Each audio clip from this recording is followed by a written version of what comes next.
Eto na nga mga ka-Tom Jones, tapos na naman ang isang araw ng trabaho at nag-crave na naman ako sa sisig, kaya binalkan ko na naman si Andeng's Crispy Sisig and Bagnet. At eto na nga mga ka-Tom Jones ang inabutan ko.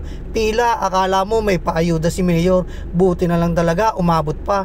Kadalasan kasi 4 PM na simula nila, 7 PM pa lang sold out na. Eto nga pala ang kasa ng take out nila at eto naman ang kasa para sa dine-in nila.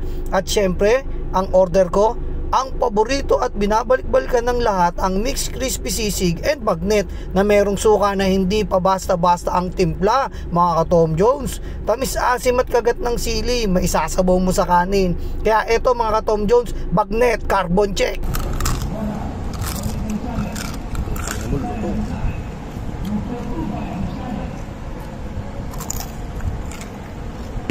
Panalo na naman ang batok at syempre di ko palalampasin yan nang wala itong Java rice nila na pinapakyaw din ng mga customer na talaga namang mabisang partner nitong crispy sisig ni Andeng. Ibang klase talaga ang kasa, bukod kasi sa timpla nila ng paminta, pampaalat at siling green, yung creamy sauce talaga ang secret ingredient nila. Kaya naman din ako nagtataka na pinipilahan at miski ako napapabalik sa sarap ng Andeng's Crispy Sisig and Bagnet. At eto na nga mga ka-Tom Jones, crispy sisig ni Andeng. Ano pa bang hinihintay nyo? Kung hindi nyo pa nasusubukan, dapat makipila na kayo.